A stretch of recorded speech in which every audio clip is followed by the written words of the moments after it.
Such exact reproduction. Wait, what? Such exact reproduction of the age.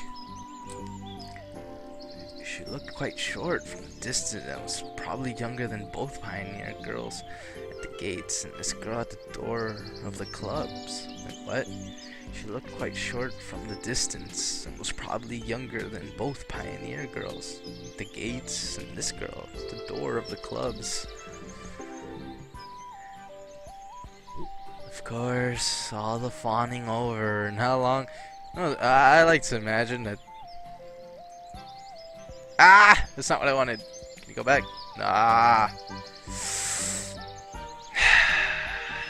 Well, my bad. I'll just read it before I do anything. The other girl, in turn, seemed confused, looked down, and made no reply. Can I? Yeah. Damn it. Well, too bad the facial expression's gone. That's actually what I wanted. I just imagine them like that. Just for the longest, the whole time you're thinking to yourself, that's it. That's all you see. Like, that's how long they stay. Oh god, but of course, time's different in the anime harem dating world. Let's see. Dun. I would have probably continued to observe their amusing dialogue, but the USSR suddenly pulled something out of her pocket and started shaking it in front of the first girl's face. This something turned out to be a grasshopper.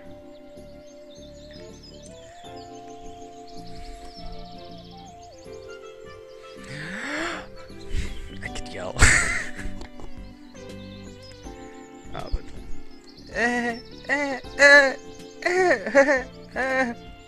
no, it's more. But her face looks more startled and afraid. But so plain as well. Why couldn't they just do the scenery cartoony and everything really cartoony, so this wouldn't look so out of place? Squealed the first girl. She must be not too keen of insects, as she instantly rushed towards where Lenin presumably made his speech about the accomplished workers and peasants' revolution. That's to say, towards the square. The USSR glanced at me, grinned playfully, and dashed after her, sideways. Not a bad start of the day. I have absolutely no clue where I am. Besides that, there's some kids here role-playing pioneers. And as far as I can tell, this place is located thousands of kilometers away from my home. Might even be a different reality. And this was indeed a reality.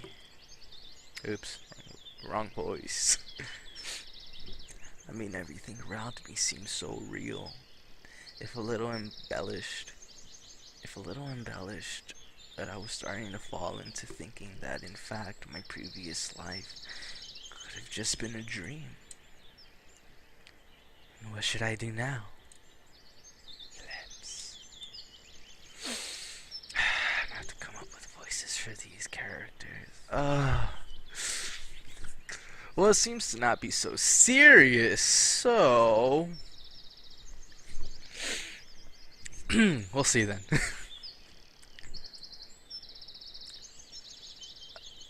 I was picking the cracks in the tiles which paved the way and stared aimlessly at the club's building.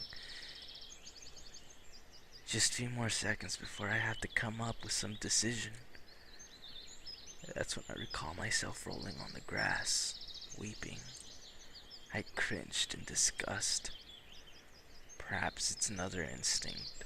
When all energy for whimpering and self-pity is used up, the body either goes into hibernation or mobilizes its reserves. And here I thought I overthought things. Holy crap, dude, come on.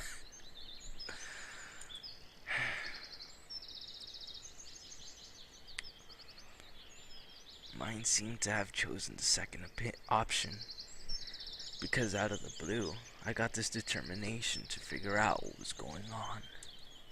And in order to do that, I had to act like a man, like a human, to maintain the dignity of a representative of my own world. I followed the path to the left and to the right, which stood small cabins, apparently homes of the local pioneers. Actually, they looked quite cozy from the outside. Even though I was born in the Soviet Union, I have never been part of its children organizations, neither the pioneers nor even the younger October children. I'm getting some bad juju from these words. More of October children, actually. Well, yeah, the Soviet Union's just Russians, right? And the USSR, the October children. I just keep thinking of Red October, but anyways. I imagine the daily life of a typical pioneer camp a bit differently. Huge barracks with long rows of metal bunks. Wake up call at 6 o'clock, played by a siren. 1 minute to make your bed, then joining formation at the drill square. Or wait, could I be confusing it with something else? I was suddenly hit on the back. I staggered, but remained on my feet, turned around and prepared to become a hero on... What? I was prepared to become a hero while fighting for my life. But all I found was another girl standing before me.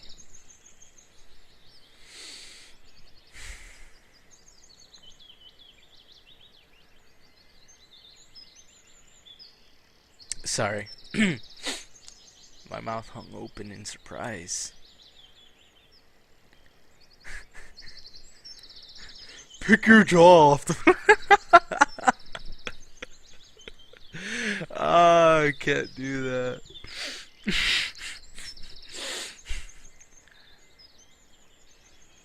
Pick your jaw up off the floor. It closed my mouth. Same pioneer uniform, but it looked like, let's say, provocative. The way she was wearing it. Like all girls I had met before, this one was rather cute, but her overly arrogant expression killed any desire to get to know her better.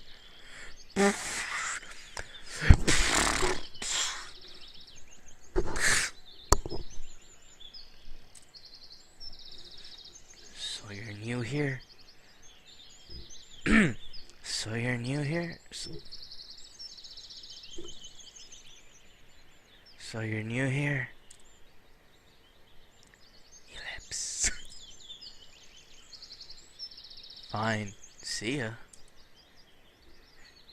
She dashed a threatening glance at me and walked past. I waited for the pioneer girl to turn at the corner. That was not threatening, but anyway. Who knows what else she might have been up to. The most interesting thing was that even this hostile girl seemed completely normal to me. She did not give the feeling of some deadly danger. Some deadly danger. Okay, Dudley Do Right. Except maybe the danger of getting punched in the nose.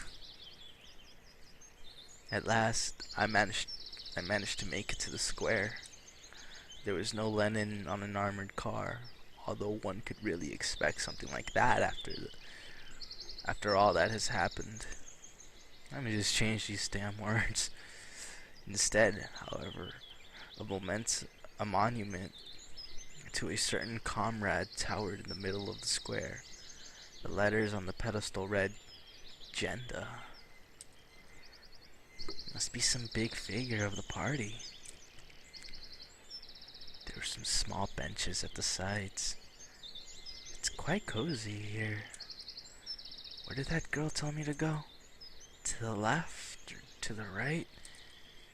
To the left, to the right, to the left, to the right. Why am I going there anyways? Ah, right. Decided to pretend to be normal. So, to the right, through a small, no, through a small grove,